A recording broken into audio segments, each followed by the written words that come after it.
Hey guys, I want to take you on a journey. And the journey is called Watch Danielle Do It the Hard Way. Do not worry, I will point out these moments to you during this video. The cup you see has been glittered and epoxied smooth. I had an idea in my head and I thought, well, I want to do a layered peekaboo cup. So what I'm starting with here, the vinyl that I'm laying down is going to be where you see the glitter. So once your vinyl's laid down, you go ahead and spray paint it. Then I brought it back in once the spray paint was dry, and I'm going to peel up the vinyl, and underneath this vinyl is what glitter will be showing on my final cup.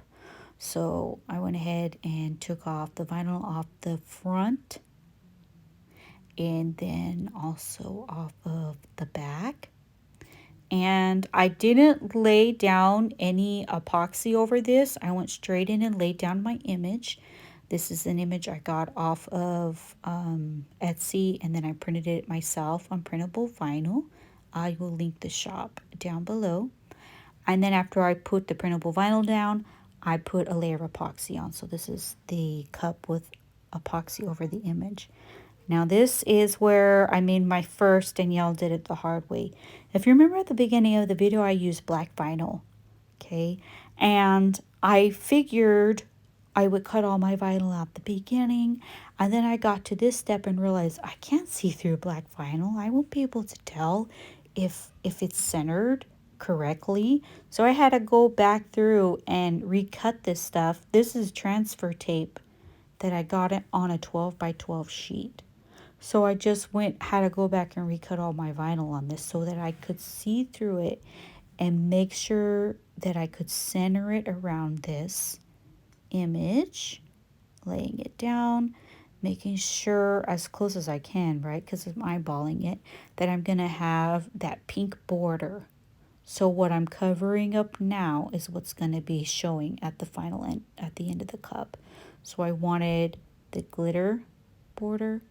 I wanted that pink border, so I'm going to lay my clear transfer tape on top of that, and then I'm going to go ahead and flip the cup over. I'm making sure that the edges of that transfer tape is laying on the cup so no spray paint can seep under that. And then I'm just going to flip the cup over and I'm going to do it around the back as well. I want a pink border around that white glitter, so I go ahead and lay that down. And then on top of this vinyl, I'm going to be using a gold spray paint. I'm going to spray paint the whole cup. Once the spray paint has dried, I'll bring it back in, and I'm going to tear off that clear transfer tape. So now you can see that it has the white glitter, the pink border, and now I've put the gold on top of it. Once I've taken off all of that tape, I'm going to put a layer of epoxy on it, and then I'm going to do it one more time because I want the final coat on top of this to be like kind of like a rose gold paint. Now here's Watch Danielle Do It the Hard Way.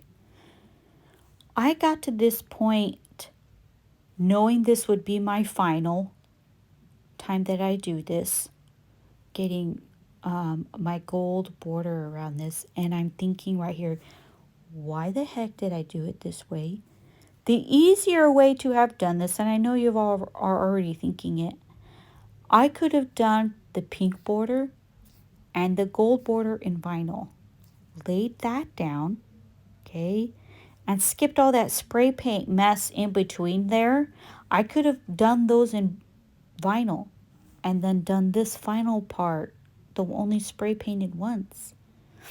But while I was working through my cup and the design in my head, I didn't think about it till right now. And that's me, Danielle, that's my journey, doing it the hard way. So there's going to be times when you're trying to do something new, you think of something in your head and you're in the process of doing it and you're thinking, what the heck? Wow. And it's not that my brain wasn't working. It wasn't until I sat down and really started designing the cup and putting the cup together that I realized that was not very smart. I didn't think that through like I should have. So I'm going to be putting down this final layer of clear transfer tape. I'm going to be spray painting the cup one more time. And making sure that the edges are down. Of course, you don't want your spray paint to seep through under. I wanted crisp, clean lines because I knew I wouldn't be putting any vinyl to cover up any mistakes on the edges of this spray paint. So that's why I'm spending time on the edges and making sure that it's really adhered to the cup and I don't have to mess with it. I was a little bit worried because it was transfer tape. I didn't know how big of a piece I could peel off of the cup. So I was a little bit worried about this part because I'm like, oh, I'm almost done. I don't want it to, like, I don't know, mess up my cup or my epoxy under this. I don't know. I was just a little bit worried because this is a really big piece of transfer tape that goes over the top of this image. But it was wonderful. Actually, it was probably even better than using vinyl. It just took right off my cup really easy at the end when I peeled it off. So I'm going to go ahead, sorry guys, and do the rose gold over this, peeling off the back. Now see that pink border and that gold border? I could have done that in vinyl and then just did the last layer in spray paint. What the heck is wrong with me? I don't know. That's my journey of doing it the hard way. There it is. See? My glitter, pink border, gold border, and then the rest of the cup is spray painted in that, like that rose gold paint. And then I also blinged out lips for the straw topper on top. I did it the hard way, you guys, but I still freaking loved the cup. All right, here's my other pages if you want to check them out. Bye, yo.